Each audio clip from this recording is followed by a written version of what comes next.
This is season number 19 of Bass Talk Live with Matt Pengrack. BTL is presented by Bass Cat Boats, Aftco, Strike King Lures, Sunline, Big Bite Baits, Spro, X-Zone Lures, Gamakatsu, The Bass Tank, Denali Rods, Pro Guide Batteries, Beatdown Outdoors, Shoreline Boat and RV Repair, and Omnia Fishing. Hit him with the hook, Jeffries. PTL coming at you. Good morning and welcome to another exciting edition of BTL Bass Talk Live, where we are going to talk about bass fishing, primarily about championship events today. We have the Red Crest going on Lake Norman, and then we are going to dive into the Knoxville Classic. Second time that the Bassmaster Classic has been on that stretch of river, and then there was also an Elite Series in between there. So we went into the one, I believe it was 2019, with Ott Defo as the runaway favorite, and then he performed and won the event. And then we saw Gussie in the Elite Series say, you don't have to be a local, you can be from Canada and win one of these things too. So now we've got a bunch of guys who know what's going on, and a lot of them that are returning there for their third time. Today's guest is actually, he's fishing his first classic, and it's only like an hour and a half from his home. That's none other than Carl Jocumsen from his man cave. What's going on, Carl? Hi, mate. How you going?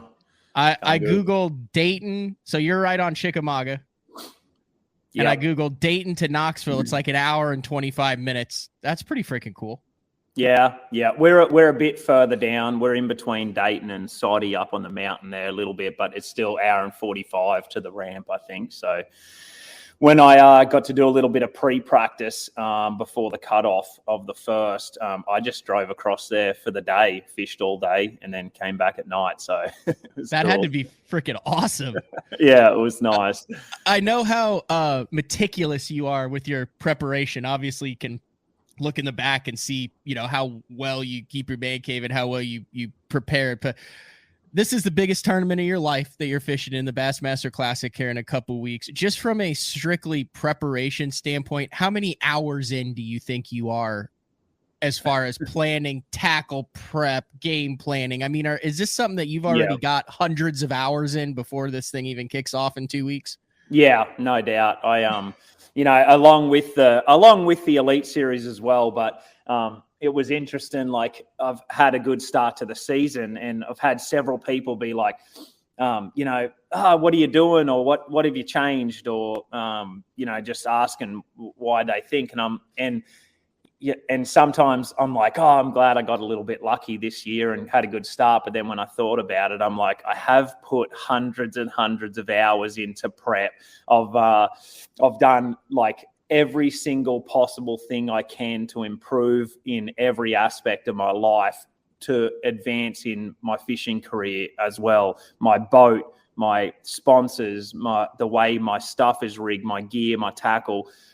Just watching hundreds of hours of footage, studying, internet search, mapping, Lake Master, you name it. It's hours every single day. From the second that I qualified, we had a busy off season. I got to hunt in Idaho, and I got to go back to Australia, but I haven't stopped continuing to improve in every way. And then the second, I got back from Australia, every single morning it's up, it's study, it's looking at it, it's looking at footage, looking at as much stuff as I can.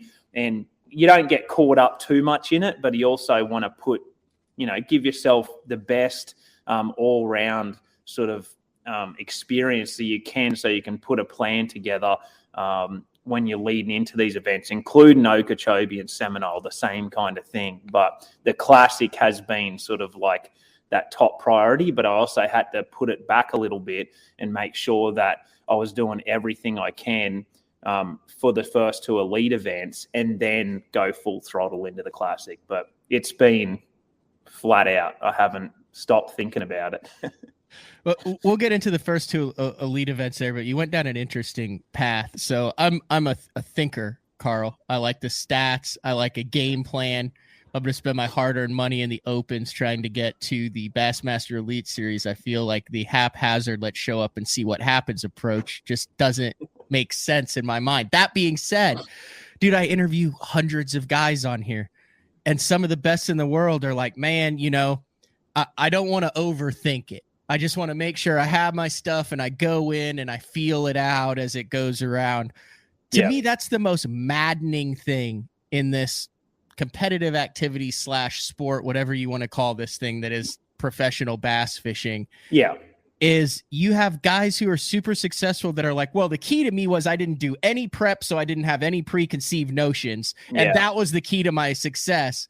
But then there's a whole other group like you who are like, dude, it's every waking moment. It's all this prep. Like, how do you rationalize that? And how do you navigate that between over preparation, spur of the moment decisions? I mean, is that a fair assessment that I've noticed that? Yeah, no, 100%. It's been what you just said right there has been the most single-handed frustrating thing for me about this sport, because I grew up around my family and Australians and sort of just where we come from. We're workers. Like, all going home this year, I looked and I'm like, I know where I get it from now. Everyone is working. Everyone is grinding. Everyone is just doing everything they can nonstop. And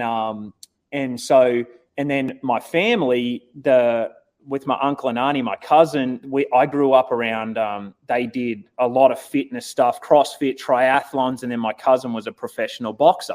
And so my sport, a lot of guys watch football, and my sport that I watch is boxing, UFC, fighting. And in all of those sports that I've ever watched, I get a lot of motivation out of guys that are at the pinnacle of their sport. And so that's what I get. That's where I get a lot of my everything from. And so if you don't put in every second, waking hour, nutrition, working out, training, studying, I mean, you have to have everything crossed to even have a shot at beating the next guy and being that, you know, top of the game in your sport.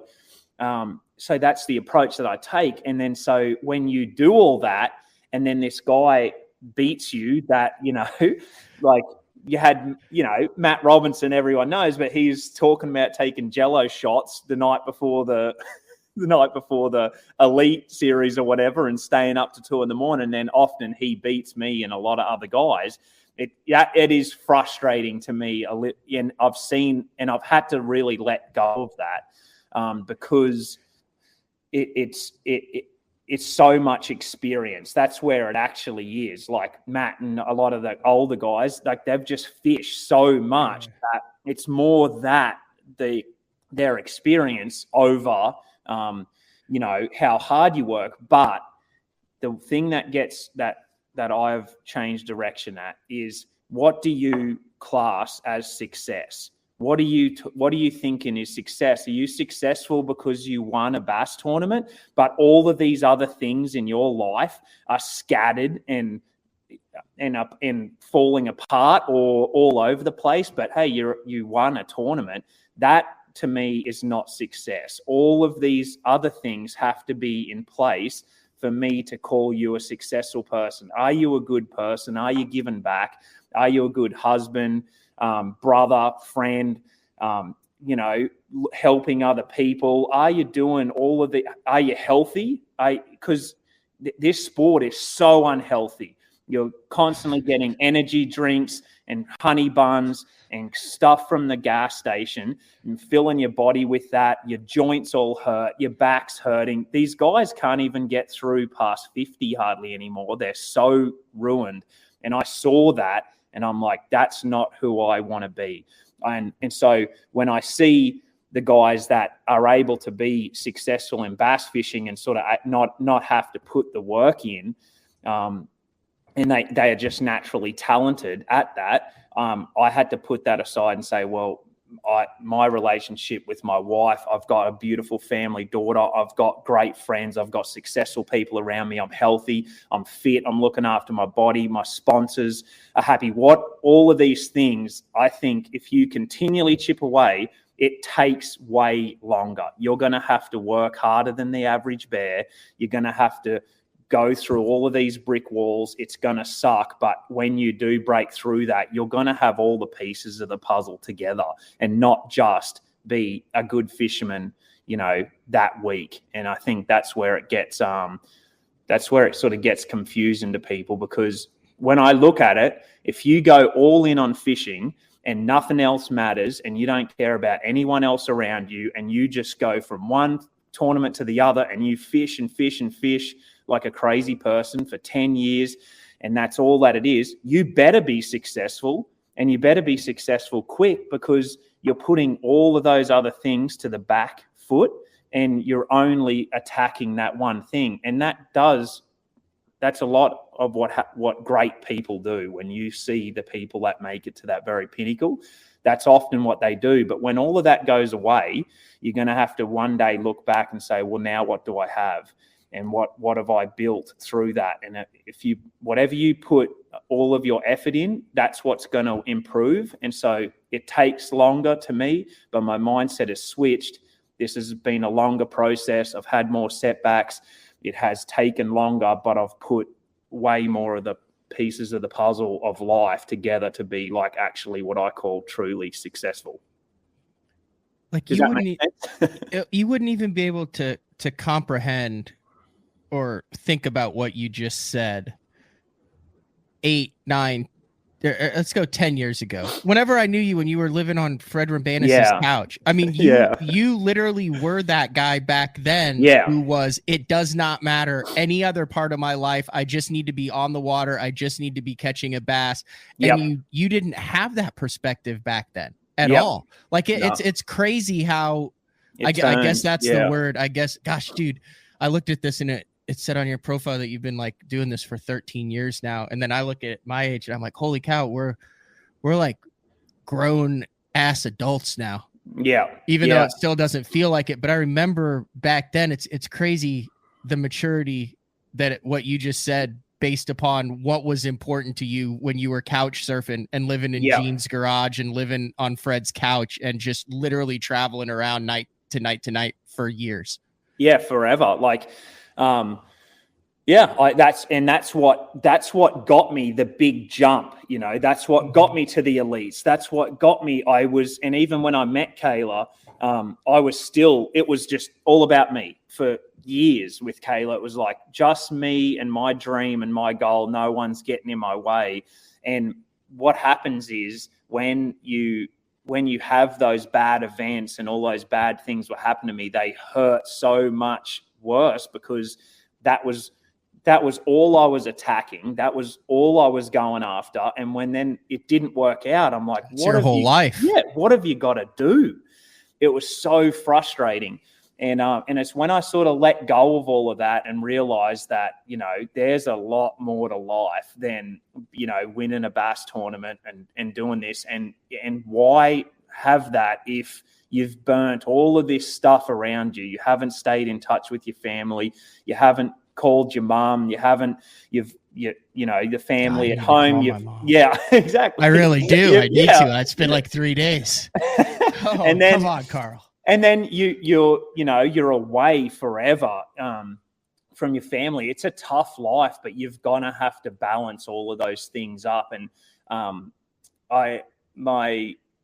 Kayla's dad, he said the other day when after I finished well at Seminole, he said like he was super proud of me for how well that I balanced this year of spending time with Kayla and River and being a dad, and also putting everything into my sport and wanting to be the best, and then being able to get on the other side. Man, it felt so good, because it's like it gives you that reassurance that like I can actually do this and not just be like totally psycho obsessed with like just that. I can eventually balance all of this out and have a well-rounded life and still compete at the highest level. It's tough to do, though.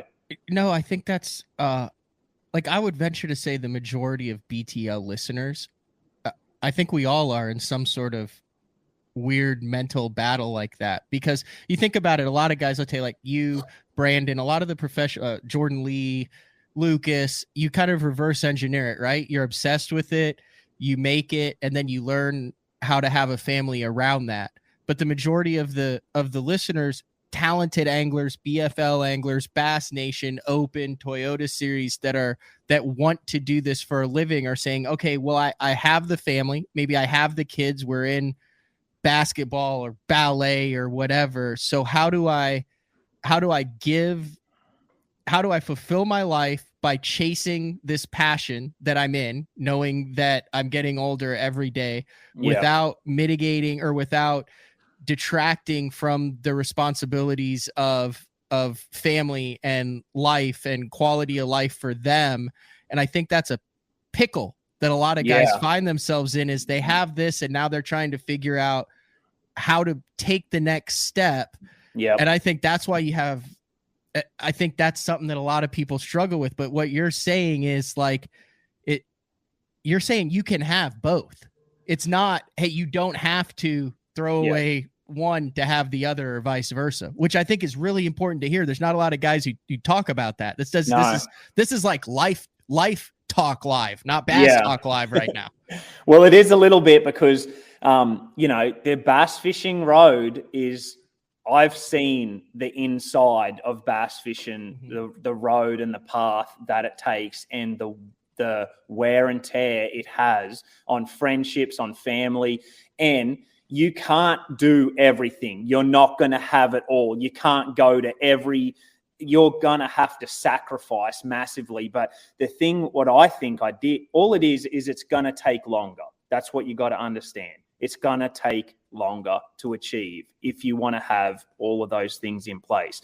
But what I did is I did the selfish sacrifice everything for a long time. But you could. You had no wife, you had no kids. You decided to take that risk, sell everything, and move over and do it. So that's why it's important when these kids talk to me, and the Chad Smiths and stuff, that are like trying to make educated decisions. I'm like, how old are you? 24, no girlfriend? Dude, go do everything you can. Go into debt, figure it out, whatever you got to do, sell whatever you got to do, keep fishing, live in the back of your truck, just lose everything. You're so young, you'll chip away and come back. I was able to do that, and I was able to be selfish because it was just me. Mm-hmm. And then when Kayla came into my life, she sacrificed everything and helped me achieve it and took weight off me. But I still went after everything full throttle for a lot of years. Kayla was just all about my dream. So again, finding someone that is going to actually support that is massive as well. And so I've actually got to a point where, having River, where I've spoken to Kayla, like, you got to make me go when I need to go, because I want to spend time with River. I want to be with her, but I know I've got to be on the water. I've got to be fishing, especially leading up to the Classic and Okeechobee. So you've going to have a talk with your family, your friends, and have that understanding that you are going to have to sacrifice some things, but you're not going to have to you just don't want to burn it all to the ground chasing this thing that is going to take a lot of time. But I think that has been my thing, is like, can I compete at the top level and still hold everything down successfully, as far as my body, my health, my family, my relationships, friendships, fan base, sponsors? Can you hold all of that together and be at the top level of the sport? I'm hoping to show that it is doable, but it's a lot of work. It's a no back off, constantly watching what's happening, talking to people, communication with everything, and looking at yourself and saying, am I doing all the right things in my life? But do you feel like you have a job, or do you feel like you just get up every day and it's, hey, here's what we're doing today? I mean, isn't that the goal? Like, if you love what you do, you don't work a day in your life. I mean, that's the common saying there. But I mean, it seems like that's kind of what you're doing. Yeah, it's one giant life. It's not work, family, fishing. It's all one, together. Yeah, I think that's key. Yeah, and I don't work. I love what I do. It's the hardest work that I've ever done, but I don't also call it that. You're going to work harder than you've ever been. I take phone calls at 9:00 at night to sponsors in Australia, 10:00 at night from podcast people asking to come on the show the next morning. Podcast. Yeah, and like today, I have a Zoom meeting at 11 with Hobie Eyewear. I have another one after that with X2, and then I have emails constantly, but I love it. I know what I have to do. And then when you find that bit of success and you have those things that come together, you look back and you can see it. You see you're on this right progression, but there will be times where you're like, maybe I am doing the wrong thing. You said it perfectly before. It's a fight the whole time in my mind to be like, I just want to study and fish and do just that, and I have to do all of these things with fishing, but then I have all of these other responsibilities, so it's a constant battle in my mind. Like when I have to give time to Kayla and River or or a sponsor or whatever, but I know I should be fishing, it's so hard to let go of that and say, it's going to be okay. I've been fishing since I was 14 years old, and since I was 4, but competing since I was 14. I know how to do this. I've put in all of that sacrifice and work, which I think has allowed me to get to this stage. All of those sacrificed years of crazy, insane water time and work is helping me to not have to do that as much now. I can split my time up a little bit better. Over the years, that's the conversation that I hear about Kevin the most, that guys are impressed about. It's not that he's won 4 classics and 7 Angler of the Years and 5 MLF events. It's that he has been able to balance on the water performance with off the water sponsor relationships and family. And all of it seems to work together. That's the most thing that blows almost all of the top level professionals' minds is like, dude, how is he able to perform and be the top guy with the sponsorship and have all these other, elements together? Inside circles, I think that's what they're really impressed with Kevin about. And you're seeing it now to an extent with Jacob. Yeah. Well, he's different because he is more the frustrating part for an angler, because he puts ridiculous time in. When you hear what he does, he goes from one event to the very next event. He's idling, you hear about him driving from this event, and he doesn't talk about that. No, and he knows that, they're on Sinclair the next year, so he's out there idling for grass pumps for a year in advance. And that's the stuff that makes you go, oh, I'm not doing enough. What I love about Brandon, about the way he fishes, is Brandon works super hard, is super successful, but he has that ability on the water to where he doesn't want to have this crazy preconceived thing of this lake. He's so good at putting on the lake and figuring it out. Yeah, that's what I'm saying. That's what the maddening part is. Yeah, it's kind of you've got to, this is what it is.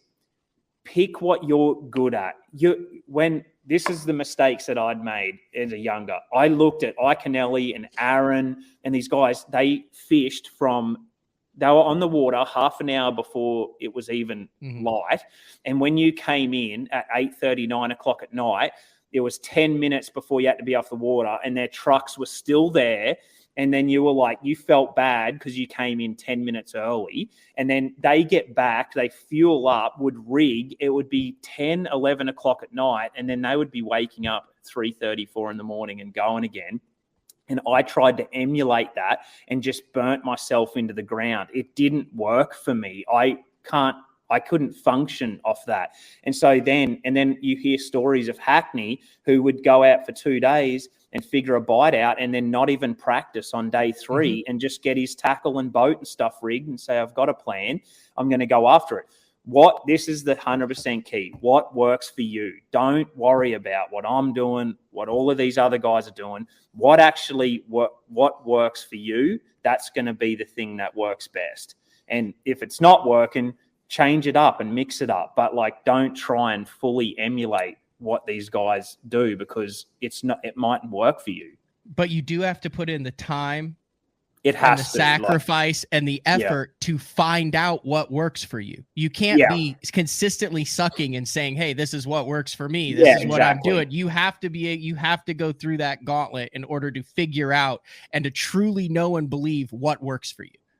That what I had in my head was with the practice was this is the only thing that got me through to make me feel better, is after an event and I hadn't done any good, there was nothing more I could have done. Mm-hmm. What more could I have done? I practiced daylight till dark. I studied everything. I fished my heart out, everything I possibly could have done, and I came 80th. Well, I don't know what more I could have done. So then that's when you're like, I just got to keep going. Like, I just got to keep going and keep going and keep casting and come out the other side of it and constantly try and figure out what does work for you. And what started to work for me was not fishing daylight till dark. I think you should be out there at daylight, because that's when the tournament starts. That's when the fish are biting. Mm-hmm. That's in actual tournament hours. But fishing till 8:30 at night is just so stupid. Like, I would in some circumstances. And sometimes you can idle all till dark and find an extra school. I like my stuff organized. I have a lot of rods and reels that I like on the deck. I like to be very versatile, and I like my stuff in place and know that I'm organized. And so I have to come in, like the last 2-3 years, I'm coming in at 7:30. That's it. That's my cutoff. I can get in, I can fuel up, I can cut a few baits off, retie some ideas that I had, get into the camper, eat dinner, spend time with Kayla and Riv, go to bed, do a little bit of study, get good sleep, and wake up and attack that next day and feel great all day, not worn out, not scatterbrained, not stuff everywhere. I'm switched on and I'm organized, and I just feel good that way. I'm not in a rush. And so that has been a massive help on me. That's what works for me, but that mightn't work for you. When you're early in the days and you're trying to get better, you better be fishing daylight till dark. Real interesting. I've told this story before on BTL, but Rojas, and I roomed with him when I was covering the Elite Series, shooting photos, doing video and stuff. Like, sometimes he'd be daylight to dark and he'd be stressed out, and he'd come in, he'd be studying the maps. He'd have his sight fish circled, and he'd be like, I got to go. And then other times, like on a Tuesday, he'd show up at like 1. Yeah. And we'd be like, are you on him? And he'd be like, no. He goes, my rule is when I am no longer productive on the water, he goes, it's counterproductive to be out there when you're tired, when you're frustrating, when you're not being productive. And there's obviously certain times of the year, he goes, it's more productive for me, instead of being frustrated and exhausted for 8 hours, to do a hard reset, get off the water, and spend my time being productive. Yep. Yeah, I've heard that from a lot of guys. Echoes a little bit about as long as you're doing that for that, because some guys are just lazy. I mean, that's all it comes down to. They're lazy. Back in. The beers are cold back there. I can do this, whatever. I can chill out. We're talking about guys who are committed. We're talking about guys who are dedicated to trying to make themselves better. That's what this conversation is about. It's not about your average cat. No, this is what you got to do to get to the pinnacle of this sport, and then stay there too. It is hard to get here. It's way harder to stay here. Yeah, so way harder. I was looking at this on my phone and it made me chuckle. Hallman, we had this saying in hockey, a hard work beats talent when talent doesn't work hard. But the problem with that is, and I chuckled with this statement, is the top level of the BPT and the Elite Series in fishing, all the talent works their ass off. So you've got the top talent that is also working the hardest and has figured out. So that's why that's why it's so hard to crack into that top 0.1%. That's when you get the greatest in every sport, in every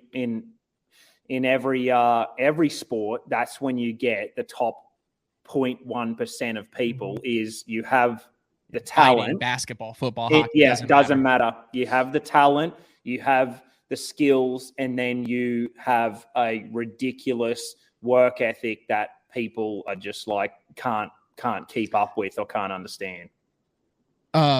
Real quick story about Wheeler that I experienced like 8 years ago or 6-7 years ago, and then we'll take a break and we'll move on.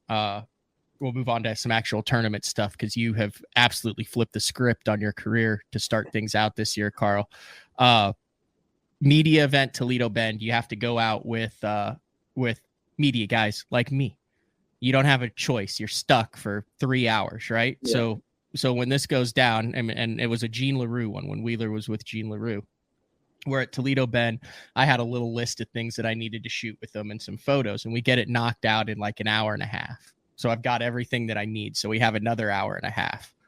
And, everyone else you got guys that are going crappie fishing. You got guys that are coming back in, having a cold pop, chilling out at the deal. And this is middle of the freaking season. T-Bend was the Elite Series had just fished it. It's not on the schedule for anything. And I'm out with Wheeler. We knock everything out. We've got an hour and a half. We're by the bridge there, that north end that's not mapped very well at all on Toledo Bend. Like, cause you physically can't like put the boats that do the contour maps through it. Yeah. And he goes, hey, we're done. Right. And he goes, do you want to fish? And I was like, I'm good, man, whatever. And he goes, okay. He goes, do you mind if I go up here and graph some stuff? And he's like, there's some areas up here that I don't have graphed yet. And I know we're going to come to Toledo Bend in the future. So for an hour, he sat there and graphed all of this stuff, stuck on logs, standing timber. And he literally did that for years in advance. So every time he came back, he had that. That's insane, dude. It wasn't like, hey, I'm going to be fishing here in 3 months and I want to fight. This was like, hey, I need to know what the hell's out here for the next 2 decades. And the only way to do it is to idle it. So I've got an hour now and I can knock out a couple acres. And that's why you see him. He's the number one in the world right now, and he's winning everything. Is like that is what it takes to be at that crazy top, consistent pinnacle. He has been successful all right over his career, but man, it's when you have talent, you have work ethic, and then you like put those ridiculous hours all together, like from when he started his career to there. Like, imagine the knowledge base that he has on every lake and situation that he's done that with. That turns it into a person that's super hard to beat. And it shows. Yeah. All right, we're going to take our first break of the show. God, I love it when something goes in a direction I wasn't planning on it. Obviously, you're wise beyond your years. How old are you now? You 38? 39? Yeah, 38. Yeah, same here. What's your birthday month? September 22nd. We're exactly a month apart. Oh, really? 22nd? Yeah. That's cool. I'm August 18th. Good. Okay. Yeah. All right, we're gonna take a break. When we come back, like I said, stats, numbers. You are not just off to a great start this year. You are off to by far, unequivocally, the best start in the history of Carl Jocumsen by astronomical number of points. So we're gonna dive into that. When we get back. It's BTL on a Wednesday with Carl Jocumsen. We'll be back right after this. The new Puma STS has been redesigned from the ground up. With the angler, design, function, and performance in mind, nothing on this new offering was compromised, and the only thing carried over from the previous version is the name. Based on the Soft Touch series hull that started with the flagship Jaguar, this new model is nimble and performs incredibly well at all speeds with either a 250 or 300 horsepower engine. Featuring a new 96-inch wide-body footprint, this hull measures out at 20 foot 7 inches in length. Industry-leading design coupled with tournament-winning performance. The Puma STS from Basscat. Feel the rush.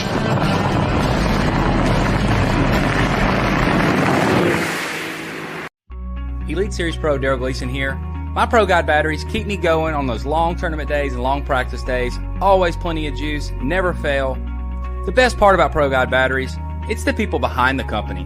They have over 40 years experience in the battery business, keeping all of us fishermen out on the water longer, catching more fish. Check them out at ProGuideBatteries.com. What's up, Bass Talk Live fans? Brandon Polnick here. And ever since I won a couple Bassmaster Elite Series events on X-Zone Lures, I've been getting a bunch of questions of what makes them so special and different. And really, the truth is, it's in the details. The little details, things like no cheap fillers in their plastic. That gives you more lifelike action, more realistic and vibrant colors. But don't just take my word for it. Go to www.xzonelures.com and check them out for yourself. Have you considered purchasing new electronics for your rig? The type of mounts you choose to protect your investment should be part of the decision-making process. No matter if you prefer 1, 2, or 3 graphs up front, Beatdown Outdoors has a solution for you. Adjustable, versatile, rigid, and made in the USA. What's your ultimate electronic setup? Check out the full selection of Beatdown Outdoors products by visiting beatdownoutdoors.com. All right, welcome back, BTL, on a Wednesday with Carl Jocumsen. I got Red Crest pulled up on the old double screen over here, Carl. Yeah, I just saw it. I just had a little check. I'm a sick individual. We had this talk before we went live. I would rather watch a spotted bass event with spinning rods and dock posts and light line than I would watch guys blow 4 and 5 pounders over the side of the boat flipping. Like I can't help that is what I mean. Like I fished Lake Norman, like watching it this morning, watching where Wiggins was and a couple of the other guys. It's like I've actually recognized a couple of the docks from the Open a couple of years ago. I mean that makes me twitch. That makes me want to watch it on the screen while we do the is that wrong? Like everyone's like, oh, little spotted bass and spinning rod. That's my jam, man. That's me as an angler. Like if they were all like that, that's what I want. Yeah, I know. That's what you got to sort of. You got to try and practice outside of that because that was sort of my jam too, and I wasn't good at the big bass, events where everyone smashes them. And I had to you have to figure out how to love when it is a big bass event and it is a slugfest and how to get around that. That was kind of what happened this year, which is cool to sort of see. But I enjoy watching all types of fishing. There's nothing better than watching a specialist around docks like that with a spin rod or a baitcaster. I like watching it all, but like what you said, for you love that. You're good at that. You do well doing that, but you've got to see that and then say I've got to get better at this other. I'm so sick, Carl. Right now, if it was 2008 on Falcon Lake, I'd be drop shotting. Yeah. I mean, that's how bad it is. I was out of my 10 fish in this last Open, 47th I survived. We're talking 2 shaky head, 4 Ned, 2 or 3 drop shot fish, and I made 6 casts with a crankbait and caught 1 4-pounder and was like, not for me. That's actual truth. That happened. I swear. Yeah, you gotta. You're going to be good at you're going to be good at your those certain events or whatever. But then you're going to have to figure out when to chase those big bites and be able to capitalize when it is a slugfest. Your father was kind of a bit of a slugfest. Absolute slugfest. Yeah. It wasn't kind of a bit. It was a freaking big plug, big rod, punch them up, crank them up, boat flipping, blowing 4s and 5s over the side of the boat. And I'm over there going, please bite my worm on the show. Yeah. I mean, it is what it is. Yeah. All right. 2015, 2016 Bassmaster Elite Series. 2017, 2018 FLW Tour, 2019, 2020, 2021, and 2022 Bassmaster Elite Series. Over the course I don't know if I want to hear this. This is not bad. This is good.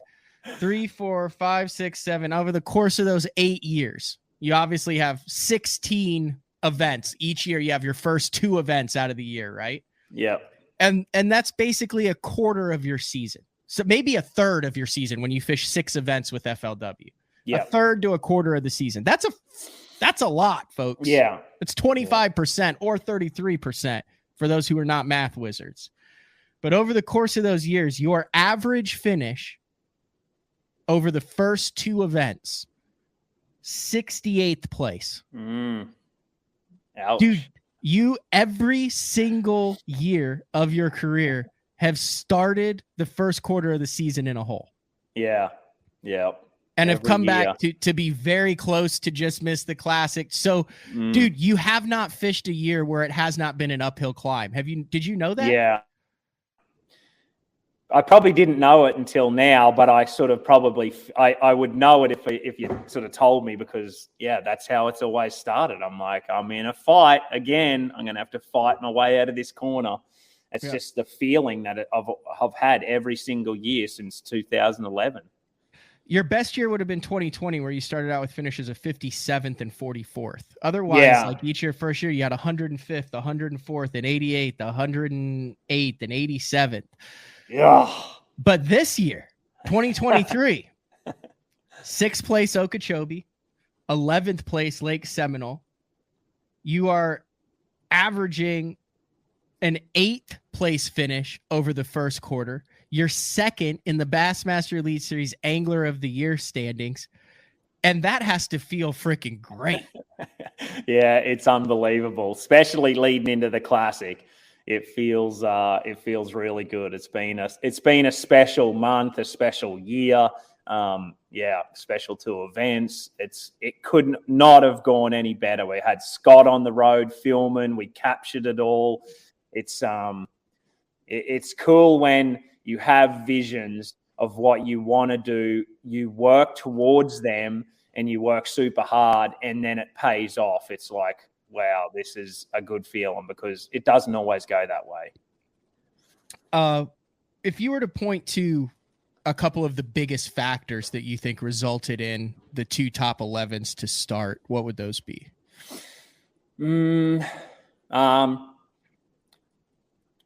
First one would be just like different mindset mentally. For sure. So after day 1 of Okeechobee, I caught 12 pounds and I was in 68th.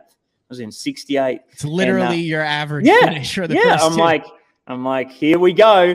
I got in the truck and Kayla was driving. And again, like, Kayla and I are a team, and she helps in so many different aspects. But one of the things is she's like, I don't want to hear anything until you're out of the tournament.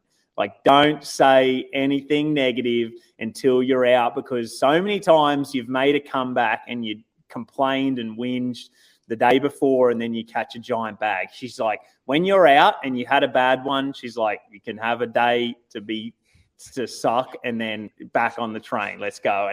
And that's how I am too. But sometimes it's awesome to have a partner, a friend, or a person to actually like tell you that. And I was in the truck, and I checked the standings, and I'm like, 68th. And like, I wasn't going to say anything because I know. And Kayla was like, don't want to hear it. She's like, tell me after tomorrow. And I'm like, I know. And then, I actually wasn't upset. I wasn't in any way discouraged, in nothing. I knew what I could do the next day. I knew the potential. I kept my head in the game. I had a good night that night of like not being like overly frustrated because I had a frustrating day. Mm-hmm. I still got to do everything. And I went back out there with this great open mind and made good adjustments. And I went from 68th to 6th. And so that's what's cool about fishing, is like, you don't know what's going to happen. And you have to put yourself in those positions, and you have to make all of these different decisions, and things go your way a little bit. But that's why you have to keep your head in the game every single cast to the very last cast, no matter what, because one cast can change your life, change your day in this sport. And so it's stupid to get discouraged when you're still in the tournament. Yeah, I think fishing is the only sport where you get massively patted on the back at halftime. Yep. Like and if so, you think about that, you have one good day and your phone's blowing up. Yep. And that's fine. That's great. But Yeah, like, it's good. no Don't one- live in that. Don't yeah, live no there. one's sitting there going, dude, you're up 3-1 after the first period. Hell yeah. And no one's posting, we smoked them in the first half. Yeah. Like it's a 2-half game, and that's hard to look at because it just takes place over days instead of hours. Did that happen at Okeechobee? I had like a little epiphany moment type of thing where I looked at I'd looked at the scoreboard, and then at night, we're not allowed to look at social media, especially if something is going to help you. But when the guys have a weigh-in picture, you see that and you like it. And a lot of the guys were just like, unbelievable start to the season. I'm guilty of doing it too. Oh, yeah. But I got this feeling when I saw a few of that of like, it's only day one. Like, you've got to catch them day two to have a good start to the season. And you've seen a bunch of it flip because Florida does that to people.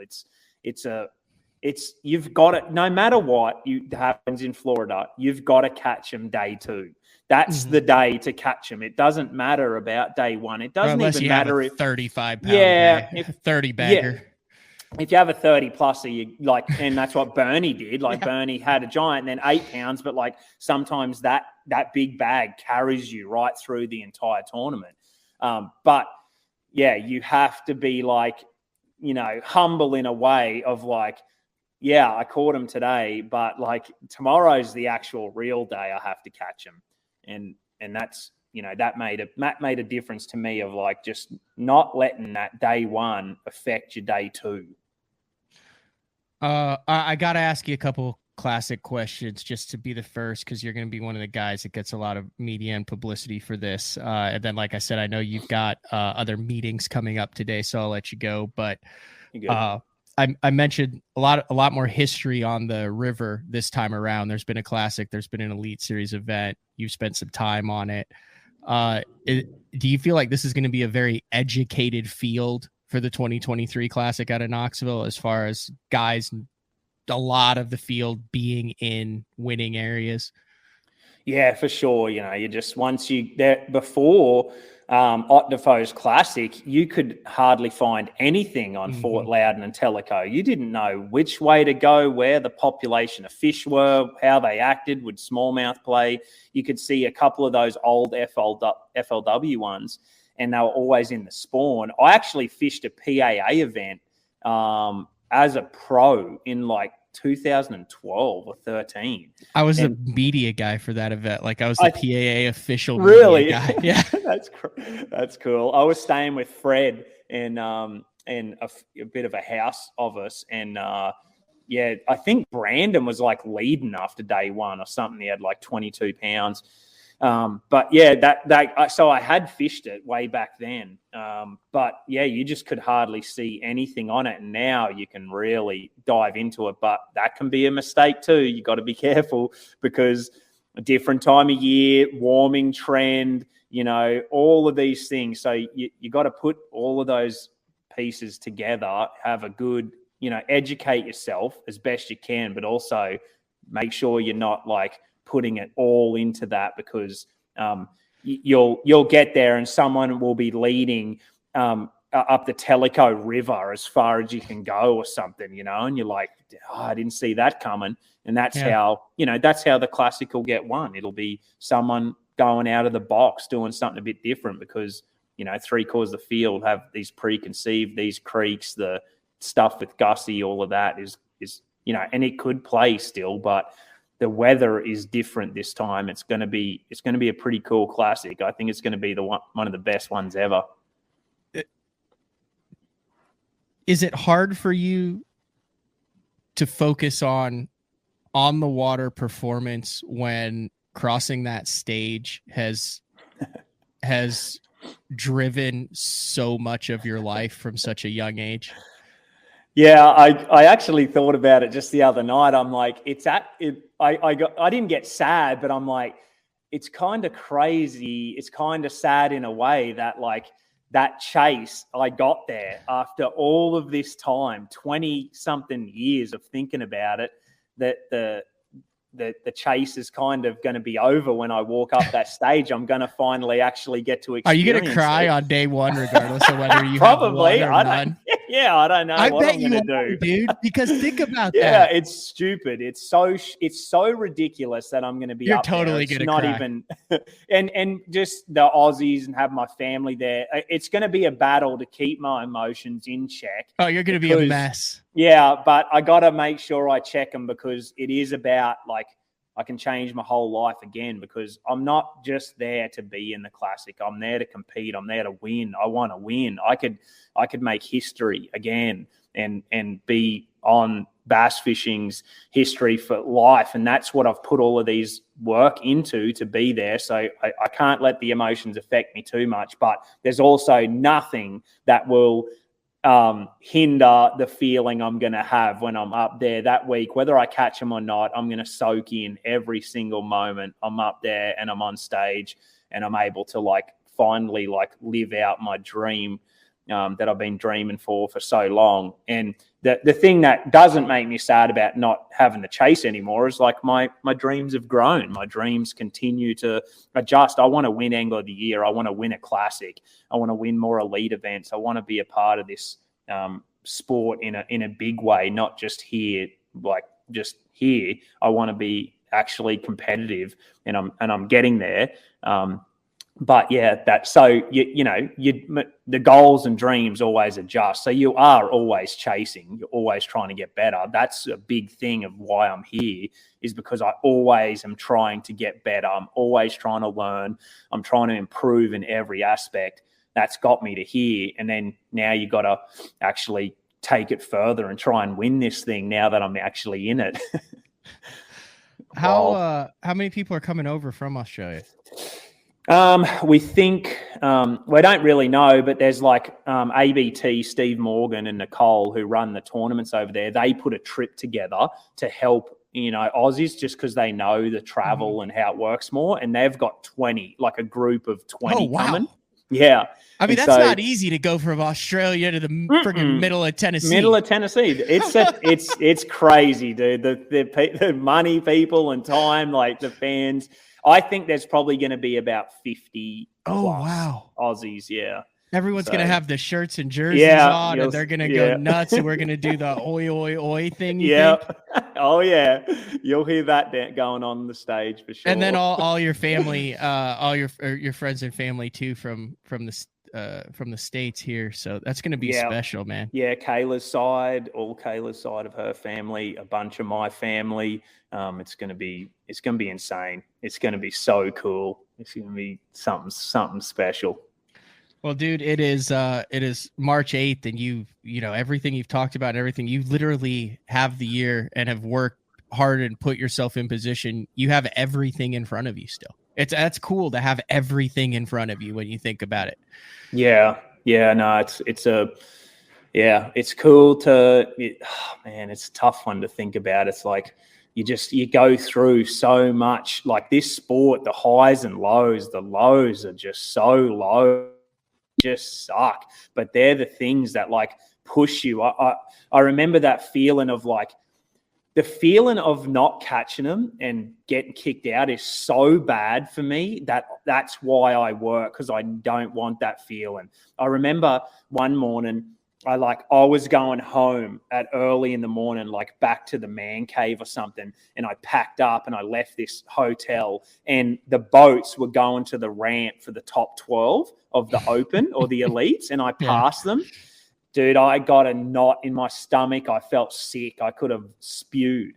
And I'm just like, I'm never going to let this happen. I'm going to do whatever I can to be there fishing every single day. And like those painful parts are what you can let them. Most people let that and let those downs. And when I got kicked out of the elites and all the people that have done, they let that define them and let that actually affect them to where they don't compete anymore. And you got to let those failures fuel you more than anything, because failure fuels you. It's the building blocks to where you want to be. I said it on stage the other day, and a lot of people were like, man, I've never heard that before. But I said I failed my way here.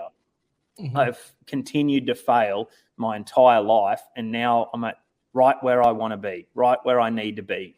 And it's letting yourself go, letting the ego go, and letting whatever else go to put yourself out there, be vulnerable, to fail in front of everyone. And they're all going to see it, and they're all going to see, but like no one remembers. Ask anyone when they remember my bad events. They don't care. Like they remember 10 killer. They met 10 killer. They remember top 10 Gunnersville, cuts, on the bridge. They remember swim bait on Table glide Rock. bait. Yeah, Table Rock, Chickamauga, glide bait. Like I would come. I remember a few years ago, I was like 80th in the points, had the worst season ever, had one good event. People saw me on TV or whatever it was. Oh, what a year you're having. Yeah, they kept saying that. I'm like, I'm having a terrible year. But they saw that and just saw it as like, oh, man, you're crushing it. And so, you can't worry about failing too much. Yet the thing, if you're failing, it means you're trying. If you're not failing, you are not trying. You need to be continually failing all the time until you get it right. And that's in life and in so many things, but it's especially big in this sport because you're going to fail a bunch and you're going to have to get used to it. And the faster you get used to it, the quicker you're going to get to the top. Quick X and O's question. You good? Chris Floyd wants to know, can you ask Carl why he fishes the larger X Zone swammer on his swim jig instead of the smaller one? Is it just the larger profile / bait profile? Thank you. So that was a big, that's what I caught all of my big fish on down in Florida and Seminole. There's two things when it comes to a swim jig and a lot of things, but like anytime with a chatterbait, with a spinnerbait, with a swim jig, when you get a skirt in front of something and you put a little trailer out the back, that skirt blocks the water flow that wants to work over that trailer to actually make it swim.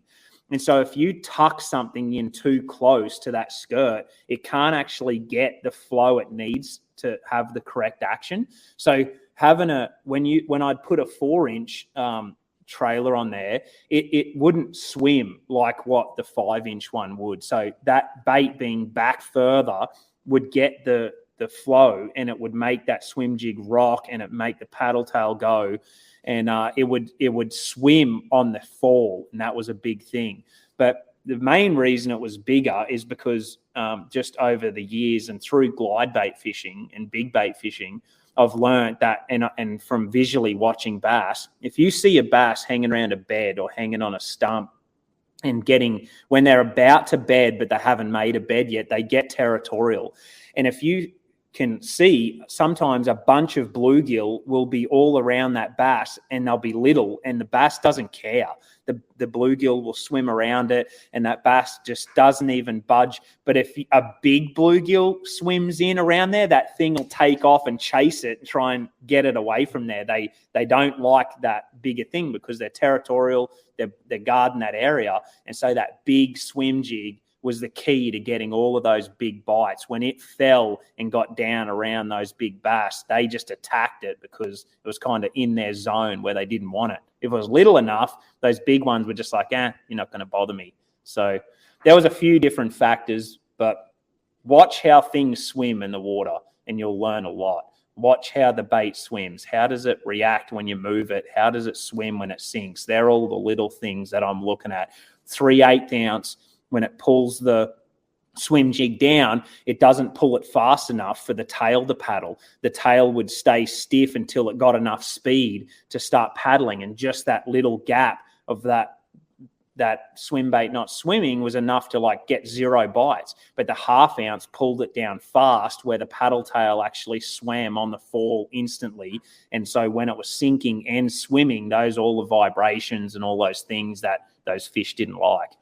They're all the things that you just got to kind of keep learning. And that's what I've, lucky to learn that through all my years of getting my butt kicked down in Florida. The failure got me to here, got me to the 6th and 11th. Just took 10 years. That's really good stuff. I think your attitude and kind of spirit and story obviously is part of why Well, it's why I spent $48 on a freaking t-shirt. I got But some of your money. you did.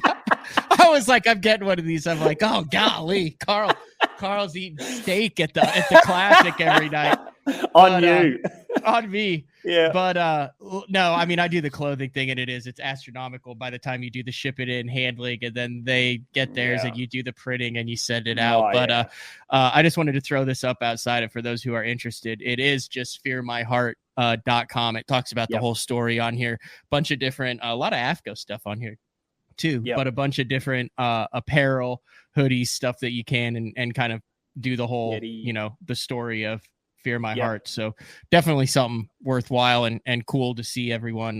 There's a couple guys that have done their own brands there, and I think out of all of them, you've done it, one of the best ways. Yeah, no, with I that appreciate Fear My Heart. it. Yeah, everyone's, it just that the Fear My Heart is not mine. It's not my thing. It's everyone's. I want to put it out there. It's going to be my biggest thing one day. That's what I actually truly want to see grow and get bigger. And it just resonates with certain people. And they're like, that's me. Because if you don't have the talent, I wasn't born with a fishing talent. I just had a passion. I didn't have the experience over here. I didn't have, all of the people teaching me everything over here. All I had was that heart and guts to, dig through all of that and become better. And that resonates with a lot of people. Hey, I haven't got all of this, but I got heart. And that's often all you need, because sometimes the talented people don't have heart. And you see it all the time in fighting. It's so common in UFC for the guy that's coming up, that's digging through, that's been in the trenches, will beat the world champion, undefeated guy that's just an absolute savage, unbeatable. He's at the top a little bit too long, and that guy climbing the mountain is going to come up underneath him. He's more hungry. He wants it more. He's got more heart, and you'll see him. It's hard to stay at the top when you got this guy underneath coming at you, and that's the attitude you got to have. I do want to mention, if people listen to this, we're doing a lake cleanup this Sunday at Knoxville. So if you're watching this, if you're within a driving distance of Knoxville, we're doing a big Fear My Heart cleanup at the main boat ramp downtown Knoxville there, the Governor Ned Landing, Riverside Landing.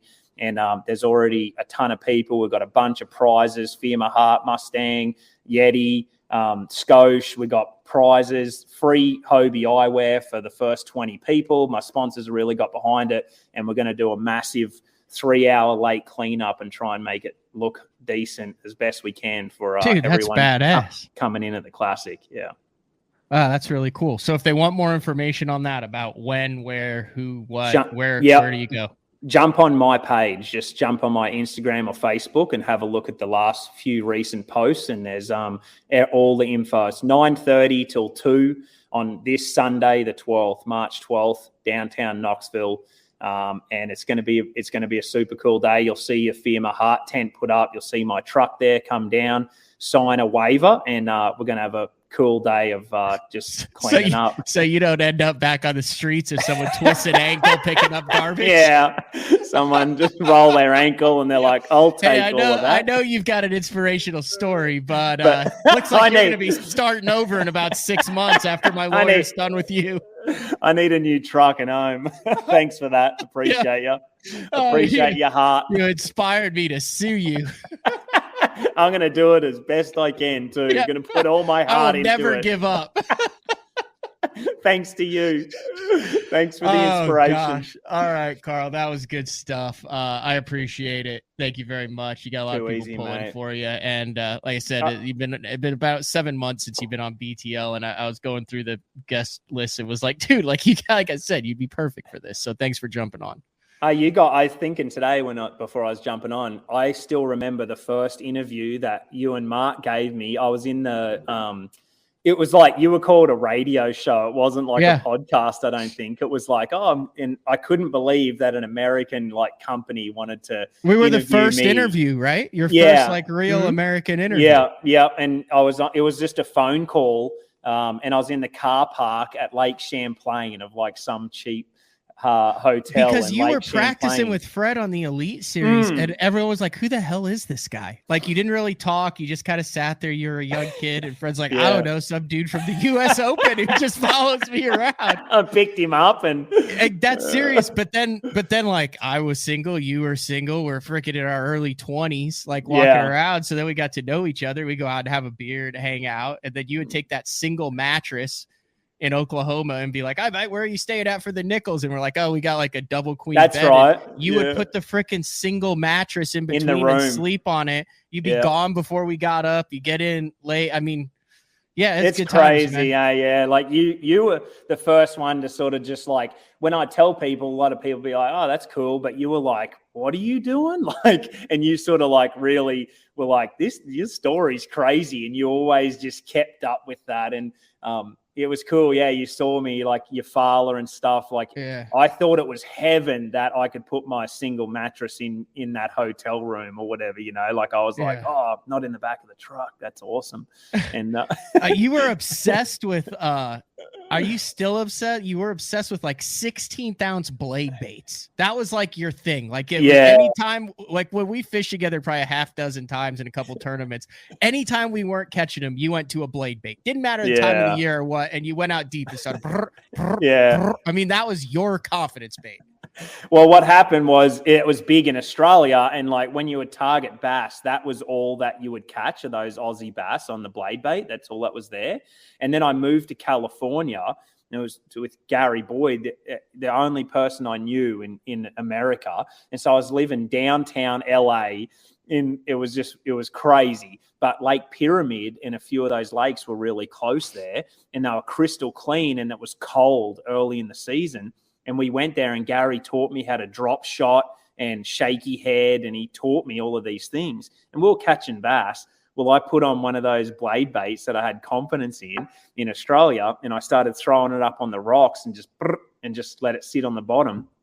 And then donk, get a bite, 5-pounder, 6-pounder, giants for that place. And it's freezing cold. And I'm like, I could have won several tournaments. I didn't want to jump in them back then, but like I'd look at the weight to be 18 pounds and I'd catch like 23, 24. It was insane.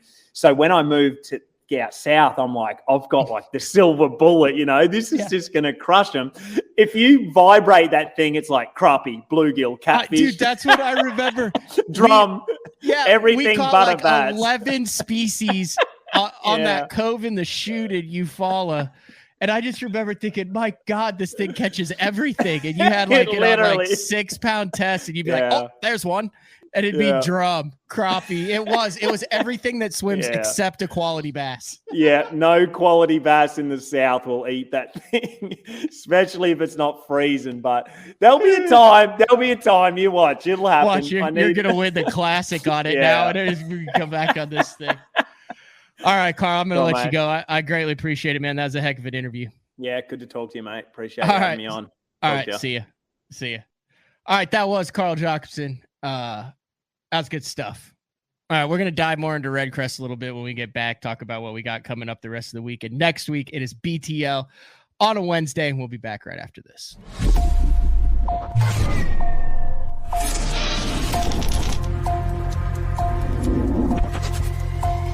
Everything you need, one legendary brand. Top on Strike King. Hey guys, Gerald Swindle representing the AFCO Hydronaut. This is the jacket I love wearing when times is tough, and I'm talking about the weather, not the fishing. The jacket, what I like, I got a double cup right here. I can seal up the bottom of my jacket, because when you're fishing, you're holding your arms up. You're bad about getting water that runs downhill. Everything bends good. I'm long arm. Look, it fits very comfortable. My arms is flexible. I've got the speed hood on, pouring down rain. I can get everything zipped up. One thing they did is they made plenty of pocket space. If you ain't got enough pockets in the Hydronaut rain suit, you just got too much stuff. From the water membrane, that's 30K, baby. 30 times the reason you ain't gonna get wet. Super warm. If it's cold in the wintertime, you put on your Hydronaut, you're gonna be a much more comfortable person. If you don't want to just look sexy at Dairy Queen, wear your Hydronaut. We got it from small to 5X. Most rain gear does not come in that many sizes. You got waist adjusting straps. We can make it fit you. No matter what the environment is, we want you to be comfortable. We want you to be dry. You gotta check it out. It ain't gonna let you down. Are you looking to install your own fishing electronics? The solution is the Bass Tank Power Harness. It takes the guesswork out of installation. No more voltage issues or interference. Designed by an engineer so that you can get professional results right there in your own garage. Installation done right with the help of the Bass Tank Power Harness. You can feel confident knowing that your installation was done right. The Bass Tank Power Harness. Give us a call or order yours today at thebasstank.com. Get the best patterns backed by tournament data. Start by finding the best 10% of your lake. Know exactly what to look for and what to throw.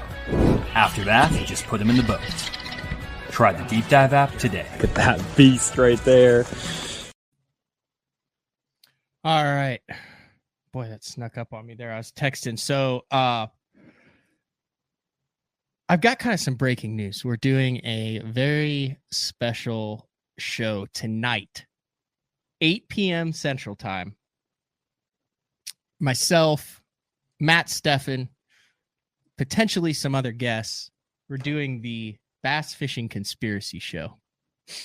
Now, fishermen have an interesting life, as you just heard from Carl, where we travel around the country at all hours of the day at all sorts of places, not a lot of them populated. And there's some people who may or may not have seen some things that shouldn't exist, maybe some things that do exist, maybe some extraterrestrial things, maybe some things that are legends and lore.